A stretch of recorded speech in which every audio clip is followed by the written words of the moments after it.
Get ready for your daily dose of marketing strategies and tactics from entrepreneurs with the guile and experience to help you find success in any marketing capacity. You're listening to Marketing School with your instructors, Neil Patel and Eric Su.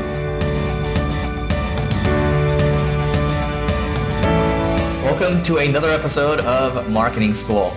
I'm Eric Su. And I'm Neil Patel.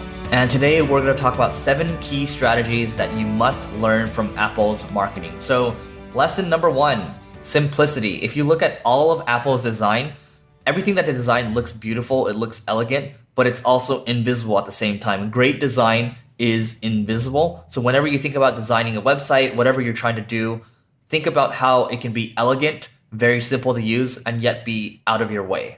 Another strategy to think about is rethinking how you do advertising. Most people just go with Google or Facebook ads, but what about product placements? Apple is notoriously known for putting their product with celebrities, right? And I'm not saying go out there and go pay LeBron James or Kobe Bryant to hold something up, or the Kardashians, because that's expensive. But you can get many celebrities who are popular on Instagram or social media, and they would be considered F-list celebrities. What I mean by F-list celebrities is they're not even well known, so they wouldn't be like the D-list that you see all over TV. They're just really popular online. You can do product placements with them, or getting testimonials or quotes from them if you have a service. That helps quite a bit with building brand awareness and trust. All right, number 2. Don't be afraid to stand out. So the contrarian kind of a way of thinking. So for example, recently with the iPhone 7, Apple decided to kill the headphone jack, and a lot of people rebelled against that. But you can see now, because they had to kill the headphone jack, they also came out with the Apple, the Airpods. And from what I've seen, the reviews are pretty good on that. I've asked a couple people as well. I've looked at the reviews so far.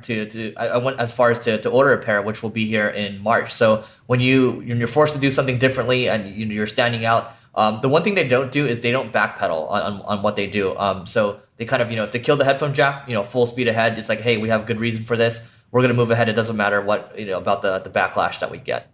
Cool. And that was technically number 3. So number 4, avoid price wars. And the way you do this is by emphasizing your unique value proposition. So if you have a great product or service, or is awesomely built or easy to use, or it's a long lasting, whatever it may be, emphasize that. Don't go into a price war. Pricing wars suck.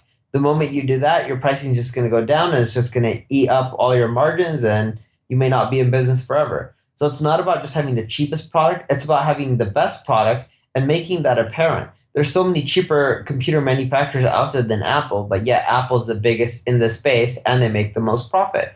Why? Because they don't play with pricing wars. Instead, they emphasize why their products are amazing. Number 5 is Apple basically created different ecosystems. So when they came out with the iPod Shuffle, for example, iTunes was not out yet. It was when they created, when the iPod came out, and then you had the iTunes store came out as well. I think it was maybe the iPhone, I guess. Actually, I'm not even sure at this point. But anyway, I do know that when iTunes came out, it shifted everything, right? Because, the ability to buy songs, for example, to add to your iPod, it changed everything. Because before, distribution was lacking. But when they built that ecosystem out, that's when everything started to kind of, compound on each other. And when you look at the App Store, for example, it's another example of an ecosystem where billions are being paid out. There's a place where people can just go in, buy stuff easily. And, again, it's a distribution channel, right? So that's why people are doing App Store optimization and things like that, because it's another ecosystem that they created.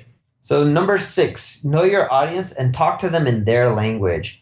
If you look at Apple, they're a techie company. But yet their ads, when they talk about their products, they don't do it in a techie way. Instead, they're really simplistic. For example, when they release a new phone that has some amazing features and technology that makes the picture better, higher quality, better resolution, whatever it may be, they don't use fancy words. Instead, they just say, check out this iPhone. This camera is X times better, and here's how much sharper the images are. And they may do TV commercials with people taking really gorgeous, beautiful pictures, and they'll just put in small writing there, like taken with an iPhone 6 or iPhone 7 or whatever number they're on. So what they do is they connect with their audience and talk in a language that their audience can understand. All right. And number 7. So this is actually a little two-pronged here, but you have to hire the best people in order to explore other opportunities. So as an example, when I'm looking at my phone right here, Apple's camera team, just for the phone, just for the iPhone's camera, they have 800 people on that team, right? So you have to have the best people when you're trying to do all these new things. Like they have like an office that's, state of the art kind of office. It looks like a UFO almost. You got to have really good people for that. And then also when they're moving into, when they're thinking about cars, going into cars or other kind of game changing things, even artificial intelligence as well, you have to hire the best people, right? So people always talk about hiring the best. Apple doesn't pull any punches here. They have the best people. That's why they're able to create some of the best products in the world. That's why they're one of the most valuable companies in the world. Anyway, that's it for today's episode of Marketing School. Hope you enjoyed this segment. We'll see you tomorrow.